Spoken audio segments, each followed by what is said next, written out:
পৃথিবীর যত স্বৈরশাসক যত জালেম আছে এরা কিন্তু সবাই মনে করে যে আমরা চিরকাল টিকে যাব, আমৃত্যু আমাদের কেউ সরাইতে পারবে না। তিনিও তো মুসলমান, তাহলে সেই মুসলমানের থেকে শামকে কেন ছিনিয়ে নেওয়া হলো?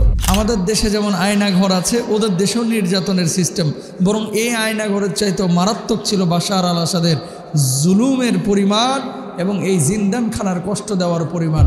শামের বিজয় আবার দান করেছে। শাম মানে কি?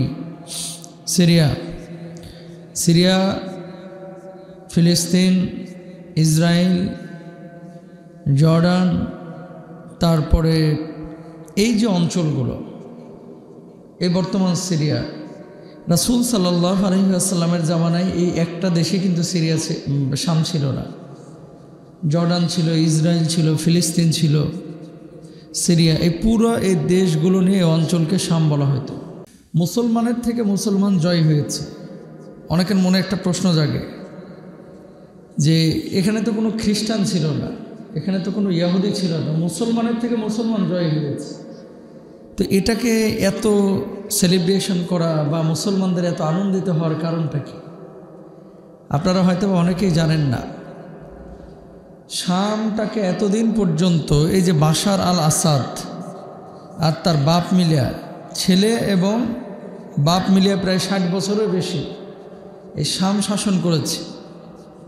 আমাদের বাংলাদেশে যেমন জোর করে জনগণের মতামত না নিয়ে ক্ষমতা কুক্ষিগত করার মানসিকতা আমরা যেমন অতীতে দেখেছি স্বৈরা শাসকদের, এই সেম বাশার আল আসাদ ছিল এরকম, এবং সে ছিল কমিউনিস্ট। কি এরা কি আল্লাহকে মানে? কমিউনিস্টরা কি বলে? সব কিছু এমনি এমনি হয়ে গেছে, গড বলতে স্রষ্টা বলতে কোনো কিছু নাই, এমনি এমনি সব কিছু হয়েছে।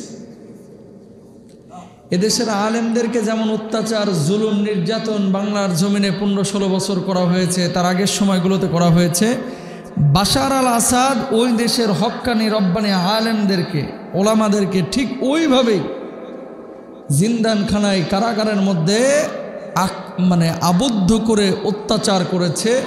আমাদের দেশে যেমন আয়নাঘর আছে, ওদের দেশেও নির্যাতনের সিস্টেম, বরং এই আয়নাঘরের চাইতেও মারাত্মক ছিল বাশার আল আসাদের জুলুমের পরিমাণ এবং এই জিন্দানখানার কষ্ট দেওয়ার পরিমাণ। জোরে সোরে বলেন নাউজুবিল্লাহ। নামটা কত সুন্দর না, বাশার আল আসাদ, কত সুন্দর নাম। নামটা শুনলেই মনে হয় যে জান্নাত থেকে গতকাল কি আসছে। কথা বলেন না কেন? কিন্তু এর কাজটা ভাই বিশ্বাস করেন, এর কাজ হচ্ছে নিকৃষ্ট হাইওয়ান, পশুর চাইতেও খারাপ। আল্লাহ যেন ওর প্রাপ্য ওরে বুঝায় দেয়। আমিন বলেন। পৃথিবীর যত স্বৈরশাসক যত জালেম আছে এরা কিন্তু সবাই মনে করে যে আমরা চিরকাল টিকে যাব, আমৃত্যু আমাদের কেউ সরাইতে পারবে না। মনে রাখবেন, মানুষের ভালোবাসা এটা কাজ দিয়ে অর্জন করতে হয়, এটা জোর করে ভালোবাসা আদায় করা যায়, জোর করে ভালোবাসা আদায় করা যায় না।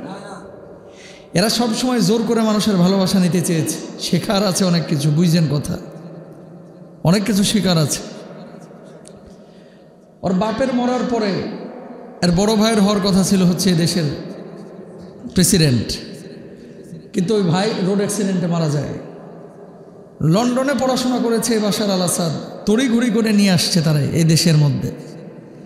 জনগণের রায় উপেক্ষা করে সংবিধান চেঞ্জ করে এর ক্ষমতায় বসাইছে। মানুষ কিন্তু তাদের চাইতো না। এরপরে ইরান আর রাশিয়া মিলে এর ক্ষমতায় রাখছিল। যে কথাটা বলতে যাচ্ছিলাম, তিনিও তো মুসলমান, তাহলে সেই মুসলমানের থেকে শামকে কেন ছিনিয়ে নেওয়া হলো? এই মুসলমান হচ্ছে বাংলাদেশের যেমন নাস্তিক মুরতাদ আছে, যারা নামটা আব্দুর রহমান, আব্দুল করিম, আব্দুস সামাদ, কিন্তু কামটা হচ্ছে মুরগি চোরাদের মতো। এই ছিল এরা মুসলমান, মূলত শিয়া মুসলিম ছিল। ইসলামটাকে এরা একেবারে সারখার করে ফেলাইছে, একটা বিষয় ঠিক রাখে নাই। জোরে বলেন নাউজুবিল্লাহ। শামে আল্লাহ তাআলা হাজার হাজার নবী পাঠাইছে। এই শামের মধ্যে এখনো অনেক সাহাবীর কবর আছে। শামটা কেন এত গুরুত্বপূর্ণ? তাহলে মুসলমানের থেকে মূলত শাম বিজয় হয় নাই, মুসলিম নামধারী মুনাফিক শিয়ার কাছ থেকেই এই মুসলমানরা, সুন্নি মুসলমানরা তাদের হারানো সম্পদ ফিরে পেয়েছে। জোরে বলেন সুবহানাল্লাহ। ইশারা কার?